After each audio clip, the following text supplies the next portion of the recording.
Assalamualaikum warahmatullahi wabarakatuh. Halo teman-teman, kami di sini dari kelompok 9 akan mempresentasikan tentang sistem antrian dan penanganan keluhan dalam bisnis retail. Saya sendiri sebagai Ahmad Fahmi Zakaria dan teman saya Risma Nur Aisyah. Oke, langsung saja. Pokok pembahasan pada materi kali ini yaitu yang pertama, sistem antrean terkait dengan kebiasaan pelanggan. Yang kedua, meminimalisir panjang antrian yang tampak. Yang ketiga, menghitung waktu tunggu. Yang keempat, perilaku pelanggan dalam menyampaikan keluhan. Yang kelima, pengaduan sebagai data riset pasar. Yang keenam, membuat pelanggan mudah untuk mengeluh dan mengadu. Yang ketujuh, perbaikan layanan. Yang kedelapan, atribut perbaikan layanan. Yang kesembilan, penanganan keluhan. Yang kesepuluh, dampak dari usaha pemulihan layanan terhadap kesetiaan pelanggan. Dan yang terakhir, yang ke-11, pemulihan layanan setelah pengaduan pelanggan. Oke, langsung saja kita bahas yang pertama yaitu sistem antrian yang terkait dengan kebiasaan pelanggan. Mengantri merupakan suatu barisan orang, kendaraan, atau objek lainnya yang menunggu untuk dilayani atau diproses. Antrian terjadi ketika jumlah kedatangan pada suatu fasilitas melebihi kapasitas sistem untuk memprosesnya. Mengantri adalah gejala dari pengaturan kapasitas yang kurang baik. Sistem antrian dapat dibagi menjadi 7 elemen, yaitu yang pertama, jumlah pelanggan. Ketika mendesain suatu sistem antrian, manajer operasi perlu mengetahui siapa pelanggan mereka dan apa yang mereka butuhkan. Manajemen toko retail harus memiliki data historis atau data sekunder berkenaan dengan jumlah pelanggan yang datang setiap hari. Selanjutnya, data tersebut harus dibagi lagi menjadi jumlah pengunjung pada periode waktu pada pagi, siang, sore, dan malam hari. Untuk kedua, proses kedatangan merupakan perbandingan antara kedatangan pelanggan dengan kapasitas layanan dan jumlah pelanggan akan membentuk apakah suatu antrian mulai terbentuk. Pada beberapa kasus waktu kedatangan bersifat acak, namun waktu kedatangan itu bisa diprediksi, seperti halnya kedatangan siswa ke kantin saat istirahat, sehingga manajer dapat mengalokasikan jumlah pegawai untuk mengatasinya. Yang ketiga, bulking adalah ketika kita menunggu antrian yang lama dan memutuskan untuk kembali lagi pada saat lain daripada menunggu. Biasanya para manajer dapat menyembunyikan panjang antrian dengan menyusun antrian bukan berupa garis lurus, namun garis berkelok hingga mengurangi bulking. Untuk selanjutnya yaitu susunan antrian. Terdapat beberapa contoh antrian dan berikut ini adalah contoh umum yang digunakan. Yang pertama itu satu baris, biasanya itu satu kasir gitu, jadi baris langsung kasir. Untuk yang kedua, satu baris, kasirnya itu berurutan.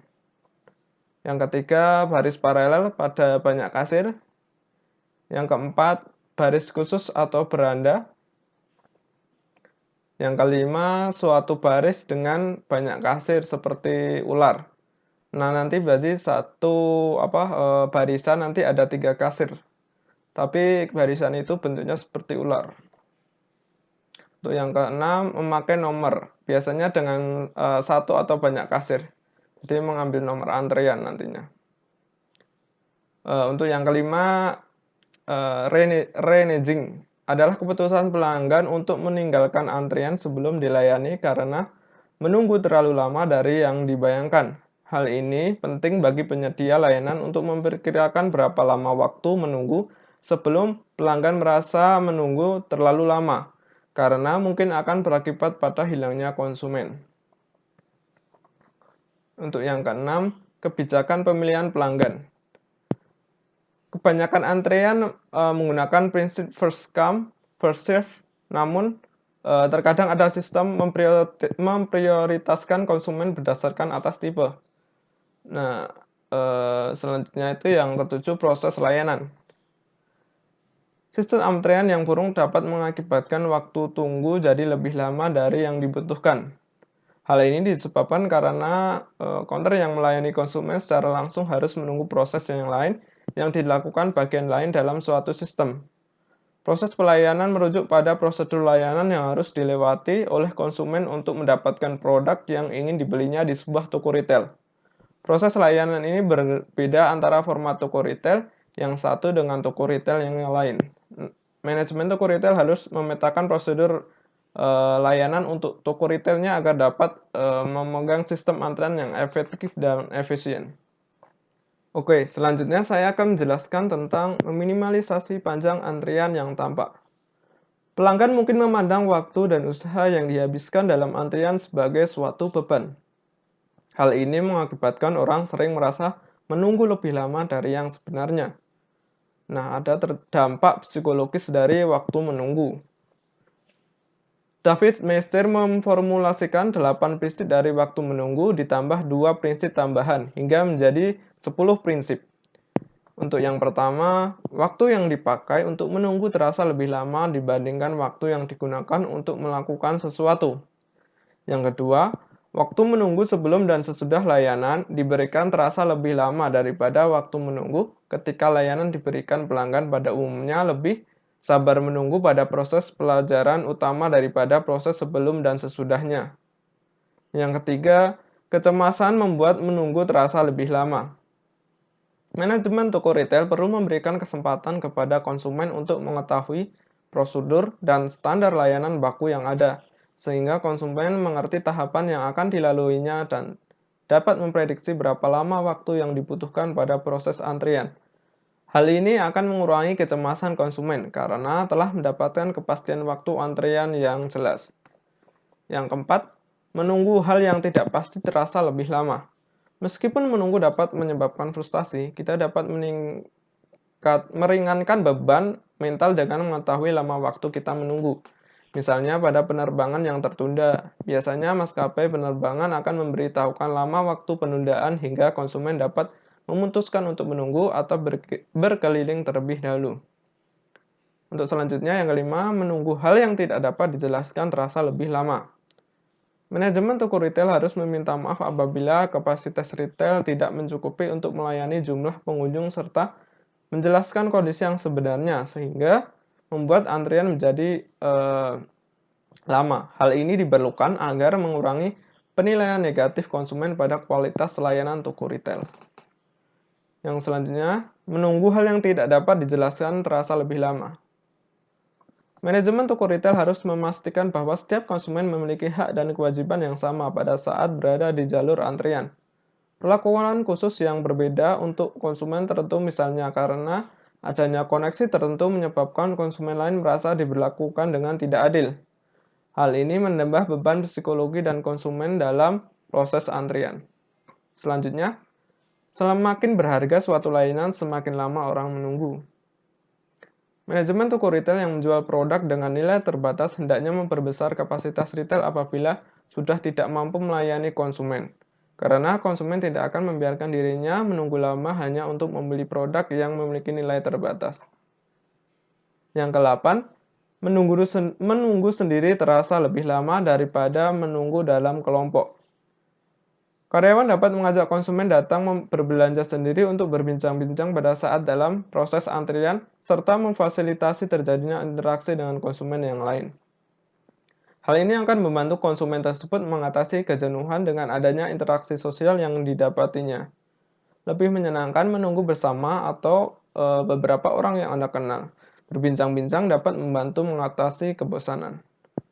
Selanjutnya, keadaan yang kurang nyaman membuat menunggu terasa lebih lama. Manajemen toko retail harus memfasilitasi konsumen untuk merasakan kenyamanan pada saat di dalam proses antrian. Misalnya, menyediakan tempat duduk, kanopi di lokasi antrian, sehingga mengantisipasi dari terik matahari dan hujan. Selanjutnya yang terakhir yaitu yang ke-10, menunggu hal yang tidak familiar akan terasa lebih lama. Manajemen toko retail dapat memberikan perlakuan khusus kepada konsumen yang baru, seperti penjelasan sistem antrian, prediksi lama antrian, prosedur antrian, dan sebagainya.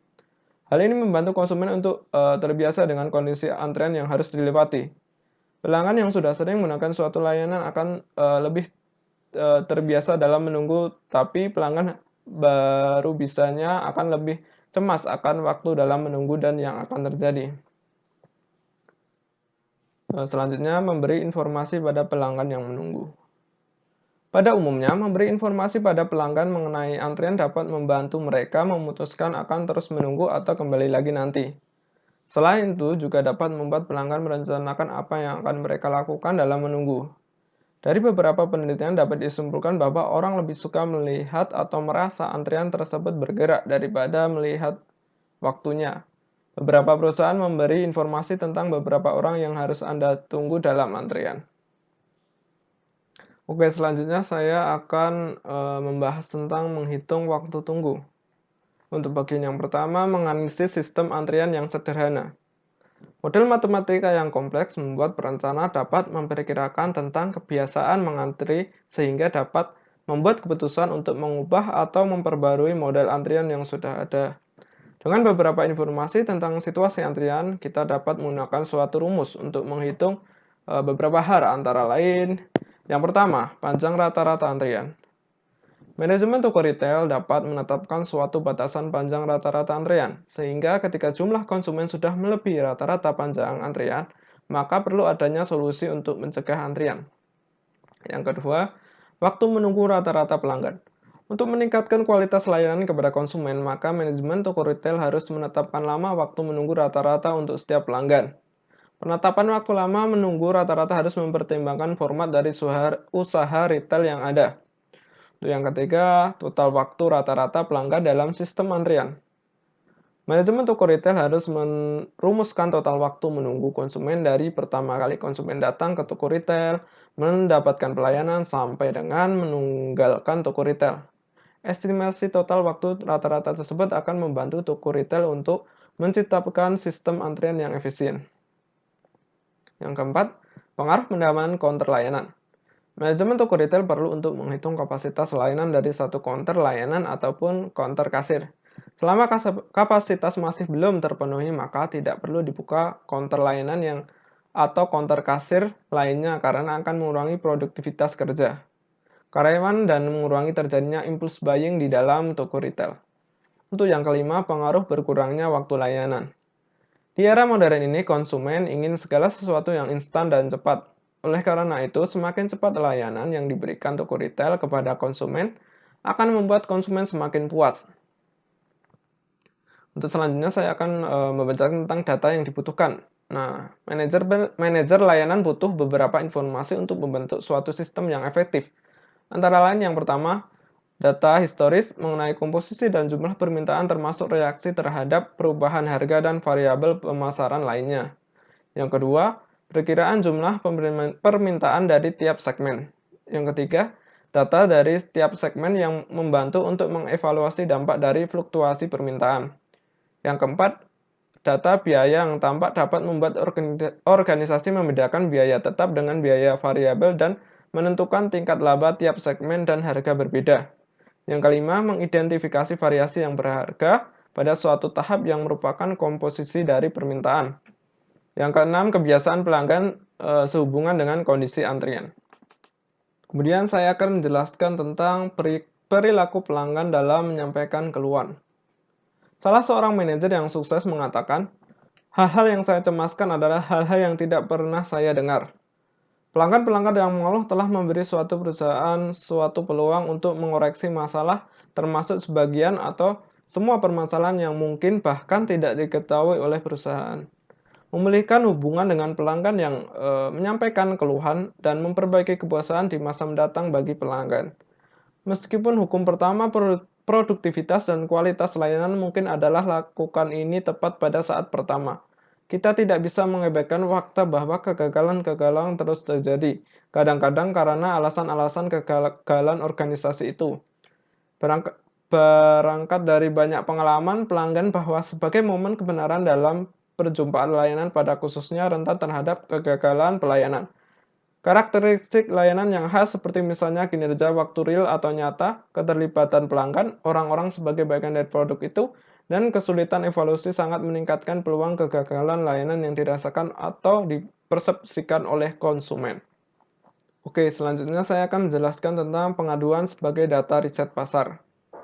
Organisasi retail yang responsif melihat pengaduan sebagai suatu arus informasi yang bisa dipakai untuk membantu memantau produktivitas dan kualitas pengoperasian atau pelayanan retail. Merupakan aktivitas yang perlu untuk menyoroti perubahan-perubahan yang diperlukan untuk memperbaiki pelaksanaan dan desain layanan dalam bisnis retail. Pengaduan yang tentang prosedur birokratis atau layanan yang lambat misalnya bisa memberi dokumentasi yang berguna tentang proses-proses yang tidak efisien dan tidak produktif, maupun wawancara personal atau telepon menawarkan peluang yang jauh lebih baik daripada survei di dalam toko, atau melalui surat untuk menggali lebih dalam dan menyelidiki apa yang terletak di balik respon tertentu. Agar pengaduan itu berguna sebagai input riset, pengaduan itu harus dimasukkan ke dalam suatu titik pengumpulan sentral, dicatat atau direkam, dikategorisasikan, dan dianalisis. Penyusunan dokumentasi ini memerlukan suatu sistem untuk menangkap perpaduan-perpaduan dimanapun pengaduan itu dibuat, tanpa menghalangi pemecahan secara tepat waktu terhadap masing-masing problem spesifik dan meneruskannya ke suatu lokasi sentral di mana pengaduan itu bisa direkam atau dicatat dalam suatu database pengaduan lingkup perusahaan. Peran yang paling penting berguna untuk gudang data pengaduan yang tersentralisasi adalah yang pertama, memberi dasar bagi tindak lanjut atas pelacakan semua pengaduan untuk melihat bahwa pengaduan itu pada kenyataannya telah dipecahkan. Yang kedua, sebagai suatu indikator peringatan awal tentang kondisi yang semakin buruk yang dirasakan dalam satu atau lebih aspek layanan retail. Yang ketiga, untuk menunjukkan topik dan pokok-pokok persoalan yang mungkin memerlukan riset yang lebih detail. Namun, penciptaan dan pemeliharaan suatu database pengaduan lingkup perusahaan bahkan persoalan sederhana karena ada banyak sumber masukan yang berbeda untuk pengaduan. Baik, saya di sini ingin melanjutkan presentasi dari Fahmi. Nah, selanjutnya ada membuat pelanggan mudah untuk atau mengadu. Nah, banyak perusahaan memperbaiki prosedur mengumpulkan pengaduan mereka dengan menambah saluran khusus telepon bebas pulsa, kartu komentar pelanggan, situs web, email, dan lain-lain. Akan tetapi, menerima pengaduan dan kemudian mengabaikannya bisa membuat persoalan menjadi lebih buruk. Perusahaan-perusahaan retail perlu memiliki suatu strategi pemulihan layanan yang dirancang dengan baik yang memberdayakan karyawan untuk memecahkan problem-problem dengan cepat dan memuaskan. Selanjutnya ada perbaikan layanan. Permasalahan layanan dan keluhan adalah suatu sumber informasi yang sempurna tentang bagaimana retail menawarkan barang dagangannya dan layanannya. Di dalam banyak kasus, penyebab masalah mungkin adalah kesulitan dalam mengidentifikasikan perilaku pembeli dan sekaligus bagaimana retail harus menanggapi perilaku tersebut. Dalam hal ini, perbaikan layanan menjadi lebih sulit. Langkah-langkah dalam perbaikan layanan efektif adalah dengan cara yang pertama, mendengarkan pelanggan. Pelanggan sering emosional di atas permasalahan yang tidak masuk akal. Maka dari itu, karyawan toko perlu mengizinkan pelanggan menyampaikan keluhan mereka tanpa gangguan. Karyawan juga harus hati-hati untuk menentukan apa yang harus dilakukan untuk menjadi solusi yang adil. Selanjutnya ada menyediakan solusi yang adil. Pelanggan ingin mendapatkan apa yang mereka bayar. Kebutuhan pelanggan dapat memenuhi surat menyurat yang dirasa antara manfaat dan biaya.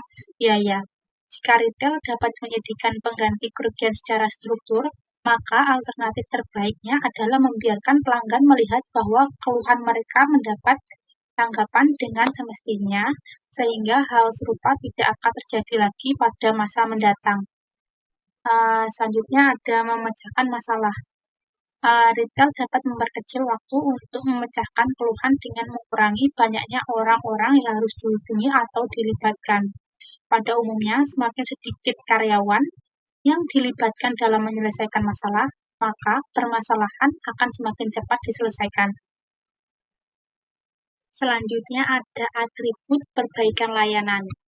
Atribut perbaikan layanan atau service recovery attribute adalah persepsi pelanggan secara keseluruhan mengenai penanganan keluhan yang dilakukan per retail.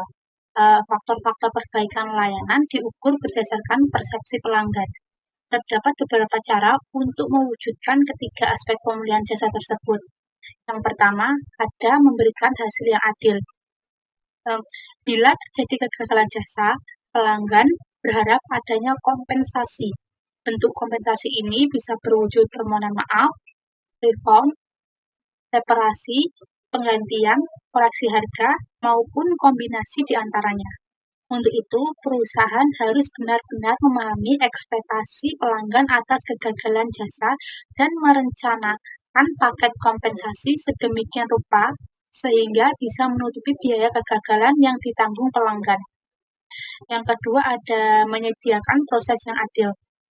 Proses yang adil mencakup 3 elemen penting, yaitu perusahaan mengembang tanggung jawab atas segala jasa, setiap komplain ditangani dengan cepat, dimulai oleh karyawan yang pertama kali dikontak pelanggan, dan adanya sistem yang fleksibel, dan mempertimbangkan pula situasi individual serta masukan dari pelanggan mengenai hasil akhir yang diharapkan. Yang ketiga ada merealisasikan interaksi yang adil. Bagi konsumen, selain kemudahan prosedur mendapatkan kompensasi ganti rugi, faktor kecepatan pemberian kompensasi atas komplain juga menentukan efektivitas dan layanan pemulihan apabila konsumen harus menunggu dalam waktu yang lama untuk mendapatkan kompensasi ganti rugi. Maka meskipun kompensasi pada akhirnya didapatkan oleh konsumen, tetapi konsumen tersebut tetap kecewa dan tidak terjadinya layanan pemulihan. Penggantian produk televisi baru diberikan setelah konsumen menunggu selama lebih dari 3 bulan. Sedangkan di sisi lain, konsumen tidak mendapatkan televisi pinjam selama proses menunggu. Selanjutnya yang keempat ada bagi pihak toko retail. Misalnya, konsumen yang mengembalikan pakaian yang baru saja dibeli dengan alasan pakaian tersebut robek. Manajemen retail dapat menolaknya, berikan ganti rugi karena konsumen sudah melakukan cek kondisi pakaian yang baik pada saat proses pembayaran. Besaran kompensasi pengganti terkadang tidak bisa menggantikan secara 100% kerugian yang diterima konsumen. Untuk itu, perlu adanya komunikasi terbuka dengan konsumen sehingga besaran kompensasi yang diberikan tidak memberatkan toko retail dan dapat diterima oleh konsumen. Keterampilan memahami dan mengelola emosi pelanggan sangat dibutuhkan dalam manajemen komplain yang efektif. Baik, selanjutnya ada penanganan keluhan. Konsumen yang merasa tidak puas akan bereaksi dengan tindakan yang berbeda. Ada yang mendiamkan saja dan ada pula yang melakukan komplain. Berkaitan dengan itu, ada 3 kategori tanggapan atau komplain terhadap ketidakpuasan, yaitu yang pertama, voice response. Kategori ini meliputi usaha menyampaikan keluhan secara langsung dan atau meminta ganti rugi kepada perusahaan yang bersangkutan maupun kepada distributornya. Dan yang kedua ada private response. Tindakan yang dilakukan antara lain memperingatkan atau memberitahu kolega, teman, atau keluarga mengenai pengalamannya dengan produk atau perusahaan. Umumnya tindakan ini sering dilakukan dan dampaknya sangat besar bagi citra perusahaan. Dan yang ketiga ada third party response. Tindakan yang dilakukan meliputi usaha meminta ganti rugi secara hukum, mengadu lewat media massa, atau secara langsung mendatangi lembaga konsumen, instruksi hukum, dan sebagainya. Tindakan seperti ini sangat ditakuti oleh sebagian besar perusahaan yang tidak memberikan pelayanan yang baik kepada konsumennya atau perusahaan yang tidak memiliki prosedur penanganan yang baik. Selanjutnya, pengaruh budaya terhadap komplain. Sebagian besar konsumen tidak melakukan komplain walaupun mengalami ketidakpuasan. Beberapa pertanyaan yang muncul dipertimbangkan oleh konsumen terkait dengan ketidakpuasan konsumen, beserta perilakunya untuk melakukan komplain kepada toko retail. Antara lain yang pertama, apakah dibenarkan untuk menunjukkan ketidakpuasan terhadap toko retail secara terbuka di depan umum? Dalam konteks retail, apabila konsumen mengalami ketidakpuasan, maka konsumen akan mempertimbangkan resiko sosial yang dihadapinya pada saat melakukan komplain, terutama apabila konsumen lainnya tidak melakukan komplain atas ketidakpuasan yang diterimanya. Pada saat konsumen melakukan komplain secara terbuka, maka akan menjadi pusat perhatian dari konsumen lain. Hal ini menyebabkan rasa malu atau tidak nyaman dari konsumen yang melakukan komplain, sehingga ada banyak konsumen yang merasa enggan atau melakukan komplain terhadap ketidakpuasan yang dialami dan memilih untuk pindah ke toko retail yang lainnya. Dan yang kedua ada, apakah dibenarkan untuk memaksa toko retail agar berikan sejumlah kompensasi atas ketidakpuasan yang terjadi. Pertanyaan lain yang menjadi pertimbangan konsumen pada saat melakukan komplain adalah konsekuensi yang akan diterima oleh konsumen setelah menyampaikan komplain dan tuntutan kompensasi sebagai ganti ruginya. Ada kekhawatiran bahwa provider atau toko retail bisa menuntut balik konsumen yang melakukan komplain, seperti yang terjadi pada beberapa kasus di Indonesia, di mana konsumen yang merasa tidak puas dan melakukan justru mendapatkan permasalahan hukum karena dianggap melakukan pencemaran nama baik dari institusi yang menerima komplain. Berbagai macam kekhawatiran tersebut bisa meredam konsumen untuk diam dan tidak melakukan komplain kepada provider jasa atau toko retail. Dan yang ketiga, apakah akan ada perubahan yang terjadi apabila konsumen melakukan komplain atas ketidakpuasannya. Pertimbangan konsumen berikutnya adalah pada saat konsumen melakukan komplain, apakah ada efek positif yang timbul setelah provider jasa atau toko retail menerima komplain tersebut. Apabila konsumen merasa bahwa komplain yang dilakukan akan sia-sia atau tidak memberikan dampak pada perubahan perbaikan layanan, maka konsumen cenderung tidak akan menghabiskan waktu, pemikiran, dan tenaga untuk melakukan komplain. Selanjutnya ada dampak dari usaha pemulihan layanan terhadap kesetiaan pelanggan. Berikut ini ada komponen yang efektif dari suatu sistem perbaikan jasa. Ada pekerjaan yang benar saat pertama dengan menangani keluhan secara efektif dengan cara mengidentifikasi pelayanan keluhan. Pengidentifikasi ini dengan melakukan riset layanan keluhan dan mengembangkan keluhan sebagai budaya. Selanjutnya, memecahkan keluhan secara efektif dengan cara mengembangkan sistem secara efektif dan belajar mengenai keluhan.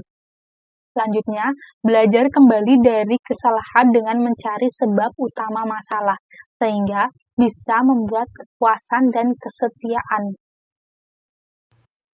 Selanjutnya ada pemulihan layanan setelah pengaduan.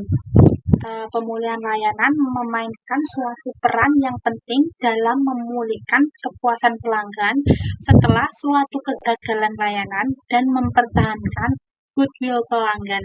Riset akhir-akhir ini mengemukakan bahwa kepuasan pelanggan dengan cara di mana mengadu ditangani punya suara dampak langsung terhadap kepercayaan mereka terhadap pemasok itu dan terhadap komitmen mereka di masa mendatang terhadap perusahaan itu.